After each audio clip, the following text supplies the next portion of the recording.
ஆண்டவரும் அருமை இரட்சகருமான இயேசு கிறிஸ்துவின் நாமத்தினாலே உங்கள் யாவருக்கும் என்னுடைய அன்பின் வாழ்த்துக்கள். பிரியமானவர்களே, இந்த காலை தியானத்திற்காக நான் ஆண்டவரை அதிகமாய் ஸ்தோத்திரிக்கிறேன். அதிகாலையிலே தேவனுடைய வார்த்தைகளை தியானிப்பது நமக்கு மிகுந்த ஔஷதமாக அது அமைகிறது. நீதிமொழிகளின் புஸ்தகம் நமக்கு அன்றாட ஆலோசனைகளை கொடுக்கிறதாய் இருக்கிறது. 5ஆம் அதிகாரத்திலே முதல் வசனத்தை உங்களுக்காக நான் வாசிக்கிறேன். என் மகனே, என் ஞானத்தை கவனித்து என் புத்திக்கு உன் செவியை சாய்.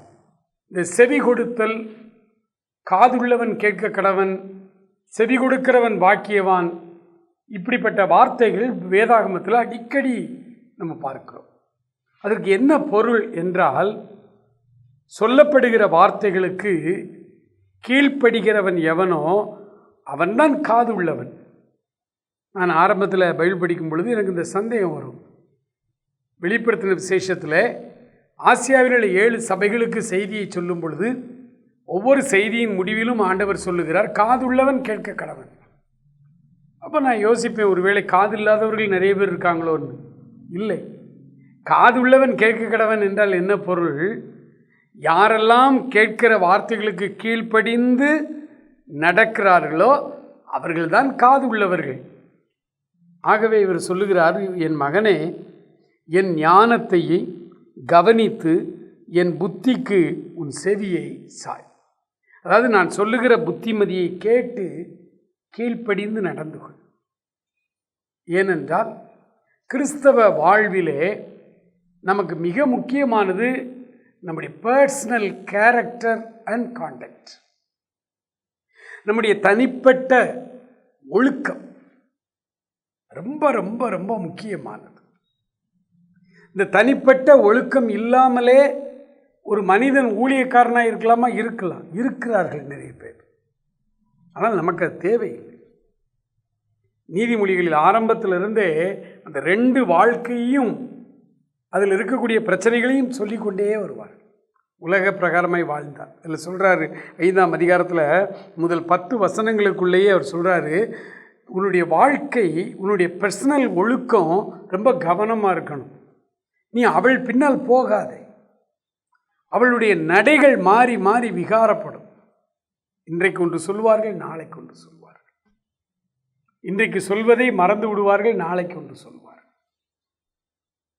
கொஞ்சம் வருடங்களுக்கு முன்பாக தேவ மனிதன் சங்கர், துதி சங்கர் என்று சொல்லுவோம், அவர்கள் ஒரு ஆக்சிடென்ட்ல மரித்து போனார். அநேக பெரிய ஊழியக்காரர்களுக்கு அவர் ஒரு செல்ல பிள்ளை மாதிரி. அடக்க ஆராதனைக்கு மதுரைக்கு நாங்கள் போயிருந்தோம்.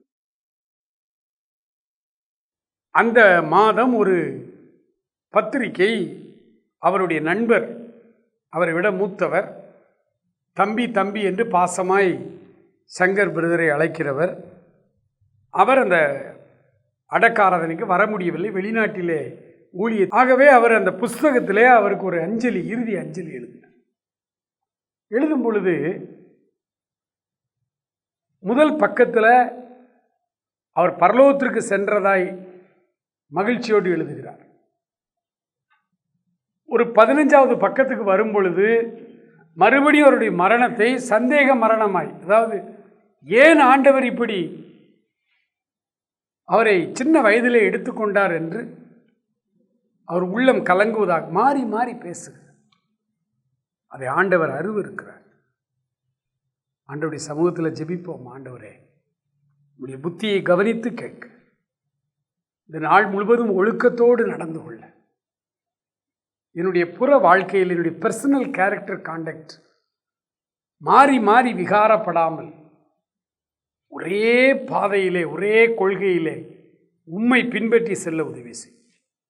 அன்பு நிறைந்த பரலோக பிதாவே, இந்த காலை தியானத்துக்காக நன்றி செலுத்துகிறோம். என்னோடும் எங்களோடும் நீர் பேசுகிற தெய்வமாய் இருக்கிறதற்காக நன்றி அப்பா.